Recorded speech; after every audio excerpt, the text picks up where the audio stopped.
motions to dismiss portions of those. So this, at its essence, is a wrongful death action being brought by the plaintiffs, right?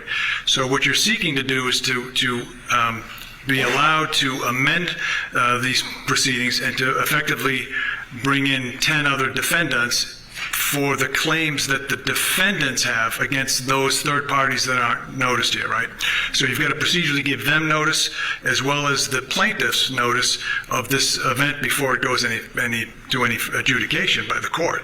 And that's what we've built into this proposal, which is trying to streamline that process, not depriving them, the new parties, of the opportunity to argue both the procedure as well as the substance. And we're suggesting, instead of serving party X with a third party motion for a complaint, then that party opposes it, then the court rules, then that party perhaps is brought into the case and then brings another motion to dismiss substantively. We're not seeking to...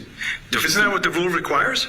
The rule does require that, but the court has discretion to consider the streamlined approach, and we'd like to brief that for Your Honor, but we're raising it at the status conference so that, because we are scheduling deadlines and events out into the future, we'd like to at least have the opportunity to advance that argument for the court and allow Mr. Diller to respond to it, and then we will act accordingly. That's the purpose of the disclosure of this today, Your Honor. All right, so I don't know that there's any ruling by the court today that would have to be made relative to that, because it isn't even filed yet, so that there's nothing before the court.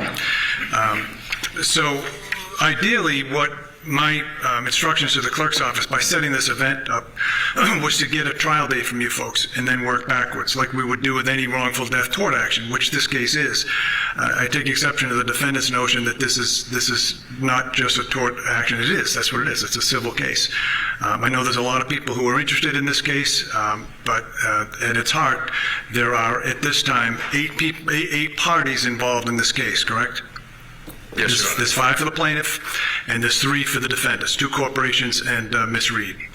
So that's the way the case is shaping up. You've got your tracking order, so you understand what the deadlines are now. I have the tracking order, I think, basically shows this case as having discovery.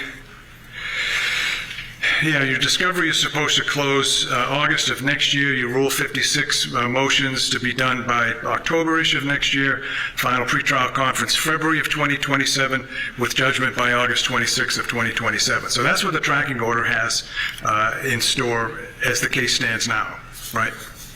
I mean, we could get you a trial date way sooner than that if you wanted to. I mean, literally, I could, the clerk and I were talking earlier before today's proceeding, and I may end up having to suspend, depending on what the circumstances. We were charging the jury on a homicide case earlier today. So we have a deliberating jury right now, so I don't know that I may have to suspend and then rejoin here in a little bit. But for now, so you understand it, we could get you a trial date as soon as practically this spring on this case, but to join 10 new defendants under wholly separate theories for people that haven't even been joined yet in this litigation puts that on its head. There's no way you wouldn't even have this procedural process outlined by the spring, most likely. I understand that, and that's the dilemma that we're trying to bring to the court's attention, because there is going to be an affirmative. Well, you're saying an affirmative. You said earlier affirmative defense in this case, which those would not be affirmative defenses. Those are wholly separate third-party causes of action against people who are not part of this litigation, correct? So it's not an affirmative defense.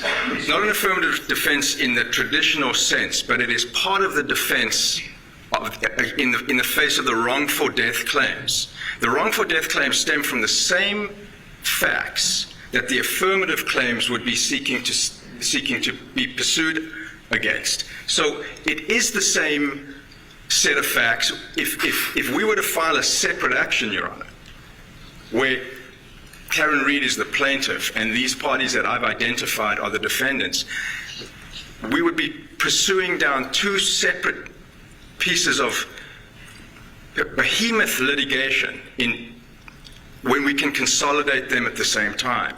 That's what we're trying to suggest may be a more streamlined approach. And it's not intended to delay. It's actually intended to try and synthesize the process and conserve resources attain judicial economy without prejudicing the plaintiff. Discovery is already ongoing. But to have two depositions, for example, of parties in two separate cases, where we can have one and the claims could proceed at the same time, just seems to make judicial sense. That's why we're raising it. But we'd like to brief it if the court gives us that permission. Okay. All right. On that last discrete issue, anything else from the plaintiffs? We have served them with discovery, asking them, they have a burden if they're going to do affirmative defenses to establish that there are third parties who are responsible here. That can be their affirmative defense, but they have a burden to prove that. And if they can't meet that burden, then it should never come into our case. If they're seeking to overlap these two cases and throw it as far wide-ranging as they've just announced, then there's no way that we would not be prejudiced by their strategy in the plaintiff's underlying case. Okay. All right, those issues are reserved. I certainly am not going to make any ruling on that. There's nothing formally before the court, no written motion, no Rule 9A or 9C certificate, none of that stuff. So it's not procedurally before the court, but certainly I appreciate hearing the argument nonetheless that this may be the future landscape of the case. What also brings us here, when I noticed the status conference for today, the defendants have filed motions to dismiss. If you're prepared, I'll go forward on that, let you deal with the substance of the motions to dismiss. I have read through your material, so I get the gist of what the defendants are raising. Counsel, would you like to proceed? Thank you, Your Honor. As we've briefed, Your Honor, the counts that are at issue in the motion to dismiss are counts 13, the counts 10 through 13. Right. They are infliction of emotional distress claims. As we have presented in our papers, none of the plaintiffs observed the alleged incident that is described in the complaint. None of the plaintiffs came upon the decedent in close enough proximity to state a claim for emotional distress. There is the cases, Your Honor, limit when a claimant can claim emotional distress. The cases talk about temporal, spatial, and relational limitations. Taking the claim that Kaylee Furbush has alleged, that claim is for negligence / reckless / intentional infliction of emotional distress. And the basis of that claim is that there was a discussion on the telephone or discussion after Karen Reed had left 34 Fairview in Canton and had somehow started to fabricate a story about what had taken place. Kaylee Furbush was not at the scene. And the perception of someone dying is not an actionable claim under any case that we can find in Massachusetts state law. So she wasn't at the scene, didn't come upon the decedent, and therefore doesn't have the same types of proof, at least is played in the complaint, that would satisfy the limitations that the case law sets out, the temporal, the spatial, and the relational. With respect to the claims of emotional distress that have been brought by John O'Keefe's mother, father, and brother. Again, they were not witnesses to the event. They came upon him many hours later. There are cases, and particularly the Cohen case that is cited in our brief, that speaks to the time that passes between an alleged event and when a family member or a bystander witnesses the consequences of that alleged event. And in that Cohen case, the court speaks to the fact that the mother of a young man that died in a plane crash didn't get to find out about it until many, many, many hours later, and the court denied the right to pursue an emotional distress claim. More importantly, Your Honor, there is a remedy here. If for the sake of argument, there is a remedy here through the wrongful death statute. And the wrongful death statute compensates for the types of harms that are alleged in the complaint. So what we're asking the court to do is to dismiss out the emotional distress claims because they are duplicative and allow the plaintiffs to pursue the wrongful death action singularly. We rest on our papers. Thank you, Judge. All right, thank you. So let's turn to the other defendants, if they want to be heard. You've filed separate motions, essentially arguing the same relief, but if you have anything you want to add, you certainly can. The Waterfall? Yes, Your Honor. We have the Waterfall just very briefly. I think the distinction here that counsel's making is that these claims, these infliction of emotional distress claims are intended when you're in the zone of danger or you're a recipient witness. And in this instance, it's many, many hours later that the parents are seeing the decedent in the hospital. I think it's after 7:50 a.m. And so based on what the Cohen case states and in terms of the principles that the courts have applied here, it just isn't, from a relational standpoint, close enough in proximity to be able to advance this type of claim. And in terms of the wrongful death statute, those loss of consortium damages, the damages of the loss of a son, if the plaintiff is making this claim going forward, are in fact addressed in that statute and obviously would be available as remedies to the plaintiff. What about Semino versus Milford Keg Incorporated? I have a 1982 case that I found talking about the wrongful death, emotional distress injuries. Have you reviewed that case? I'll give this case site, 385 Mass 323. It's a 1982 case. It would seem to suggest that that emotional distress is really not preempted by the wrongful death statute. Your Honor, I think the wrongful death statute alone would not necessarily cover all of the damages, but my argument would be more in line with the argument that in terms of where they are in relationship to the accident, since it wasn't witnessed, and since it wasn't immediately thereafter that they came upon the scene in a roadway, in a driveway, and observed the decedent, I would argue, Your Honor, based on that that's a problem for the plaintiff moving forward, and that would be the court's consideration. I appreciate, Your Honor, that there are some differences in the wrongful death statute and emotional distress claims. Okay, thank you. Ferreter versus Daniel O'Connell's sons, a case that goes back to 1980, also kind of speaks to that issue too. Let's hear from C.F. McCarthy's on that. Anything else to add on the motions to dismiss? No, Your Honor. No? Okay. All right, great. All right, I'll take that issue under advisement. I do have some, I'll read through your briefs a little more closely.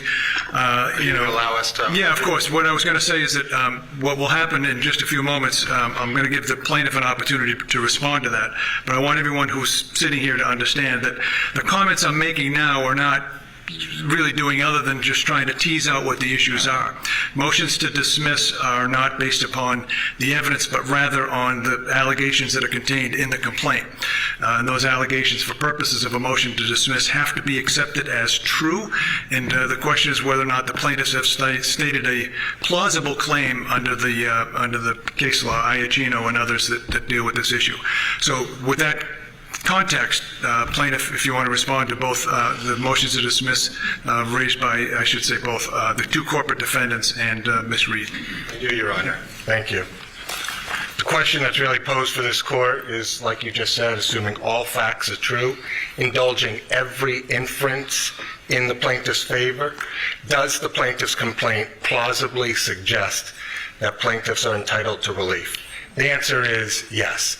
This is a motion to dismiss. The lowest standard, the Brum case, plaintiff's obstacle is a minimal hurdle, a relatively light burden, so long as the court looks at the allegations holistically.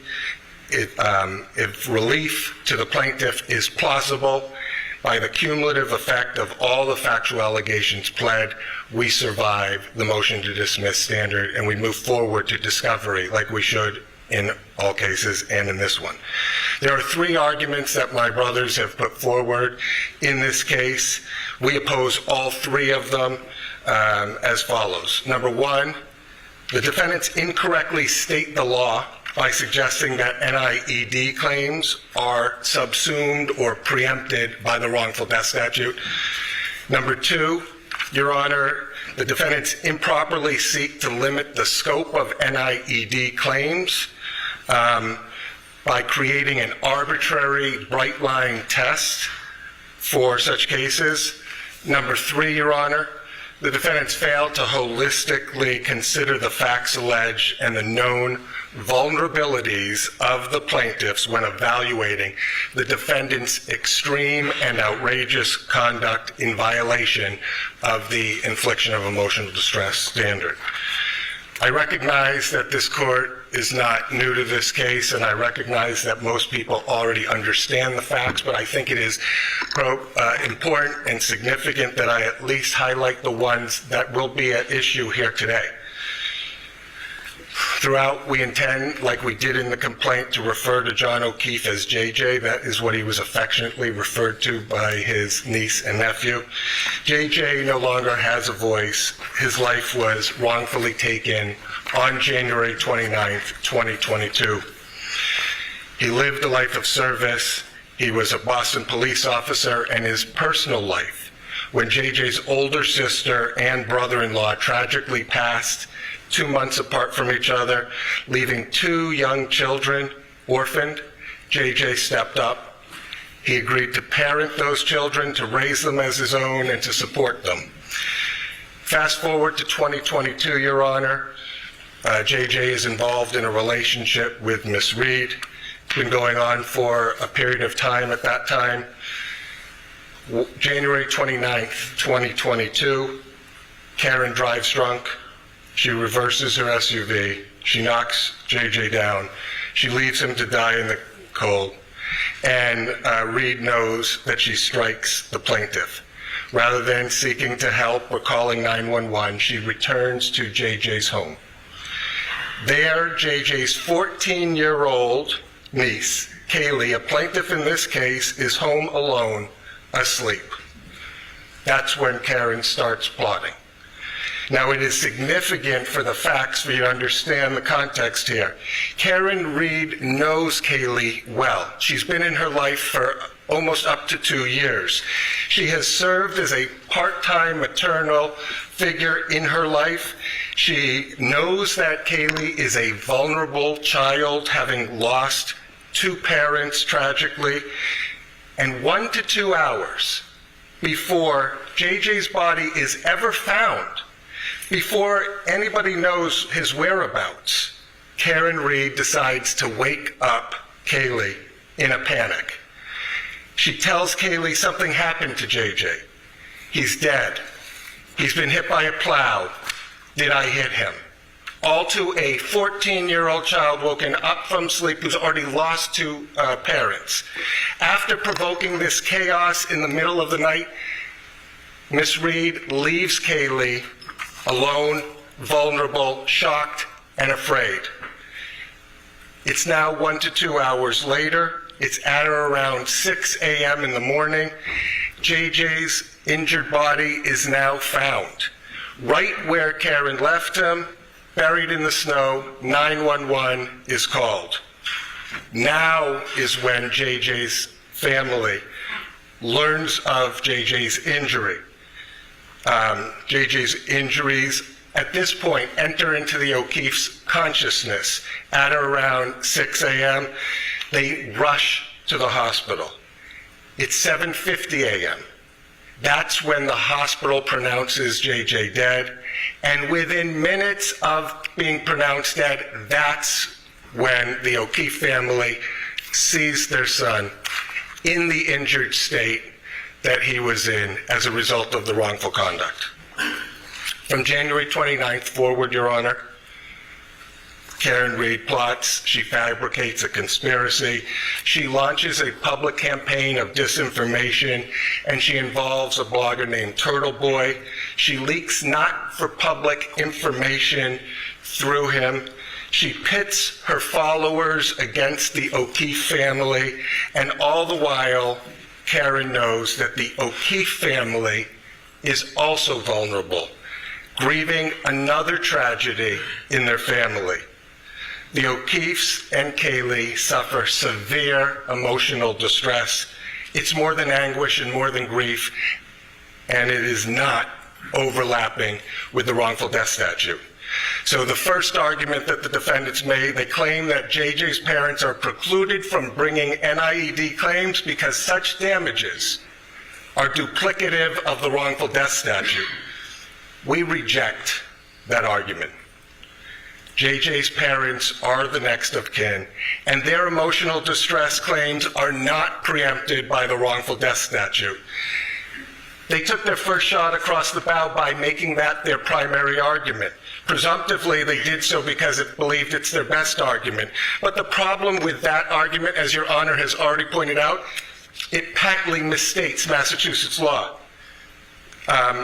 You have pointed out the Cimino case, where, let me just point out first the wrongful death statute. It has two components for damages. It has two buckets of damages. It has the estate's damages. Those all are JJ's damages, his conscious pain and suffering, the medical bills, things that relate to his damages. And then we have the second bucket, the next of kin bucket. Those are lost value damages. The lost value of JJ being in his next of kin's life. And in that case, Your Honor, it is just the parents. Now, they suggest that those are overlapping with the NIED, but Your Honor was right to point out the Cimino case, where a drunk driver kills a 9-year-old boy. The father of that 9-year-old boy brings a case against the drunk and the bar for over-serving him. The father brings two separate causes of action, one for wrongful death, one for NIED, negligent infliction of emotional distress. The court held in that, and I quote, argument that plaintiff's claim for emotional distress is preempted by wrongful death action misconstrues the common law cause of action for emotional distress.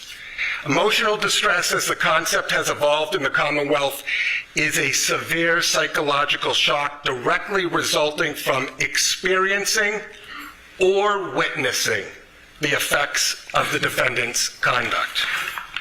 A claim for damages based on emotional distress, the court says, does not include an administrator's claim for loss of consortium, which will be present in every wrongful death action such as this. Since emotional distress is a wrong to plaintiff distinct from what was done to his son and the statutory beneficiaries of the decedent, it is not a duplicative remedy. It is not preempted by the wrongful death statute. And that's page 334 of the Cimino case, Your Honor. Cimino still remains good law. You were right to point that out. It directly contradicts everything that my brothers just argued here in this court. And I see no reason why this court should overturn the good standing law that exists under the Cimino. We ask that Your Honor deny the motion to dismiss for that first argument. The second argument that they make, Your Honor, is that the plaintiff's NIED claims are not sufficiently contemporaneous with the alleged accident because the family sees JJ 7 hours after the accident. But the law does not endorse such a narrow, arbitrary interpretation of the law. It is misplaced for the defendants to focus arbitrarily on the time of the accident, because let's look at the law itself. The liability for NIED depends on a number of factors: where, when, and how the injury enters into the consciousness of the plaintiffs. And it also requires the degree of relationship between those plaintiffs. But I repeat, where, when, and how the injury enters into their consciousness.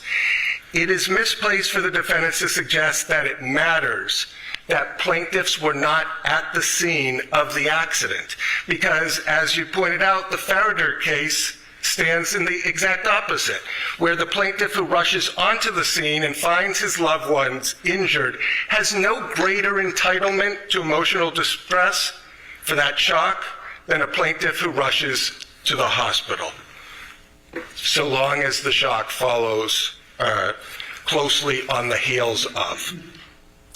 It is misplaced for the defendants also to suggest that there is a bright line test for the number of hours that passes between the time of an accident and when the injury enters into the consciousness of the plaintiffs. Your Honor has persuasive authority from the Zachary case that shows that an NIED case can survive even when the close family doesn't see the deceased body or the injured body until a day later after the wrongdoing. There is no bright line test. NIED is a fact-intensive analysis. And when we apply the law to the facts of this case, let's look at where, when, and how the injury enters into the consciousness of the people that we're bringing those cases for. It's 12:30 a.m. and nobody except Karen Reed knows about JJ's injuries. Defendant's wrongdoing continues into those early hours. She knows she struck him. She seeks no medical help. Instead, she chooses to cover it up and hides the injuries from anyone. It's not until 6 a.m. that JJ's injuries are even capable of getting into anyone's consciousness.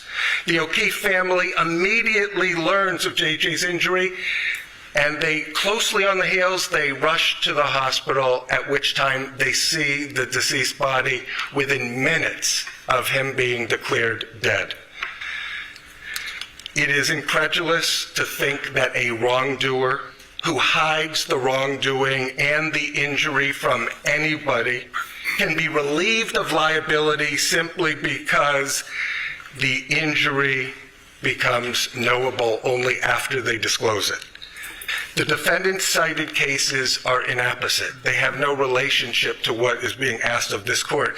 They all involve a motion for summary judgment standard, which is a very different standard than the one that we are talking about here today, the motion to dismiss, the lowest hurdle to overcome.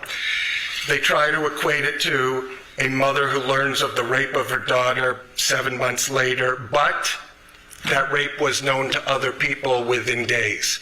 They try to relate it to the Migliori case, which has no relevance because it deals with somebody who has no close relationship. They didn't even know the decedent, and therefore it doesn't meet that standard. And then they rely on the Cohen case, which I heard both sides try to suggest has relevance. But in that case, Your Honor, the mother learns of her son's death 7 hours after the death. That's 7 hours after the injury occurred. And by the way, it was already knowable 7 hours earlier by other people when that plane crash was projected, and the son of the woman who brought the claim knew about her own, his brother's death. The mother is 1,000 miles away, so spatial proximity is not there, and she only learns of it via phone. Does not experience the injury and never sees the body. Contrast that with everything that we talked about, Your Honor, where as soon as it was knowable, they learned about it, they rushed to the hospital, they saw the body, and they saw the body within minutes of him being declared dead. The purpose of the law is to distinguish between emotional distress from perceiving an injury versus the expected anguish that any person would feel from the death of a loved one.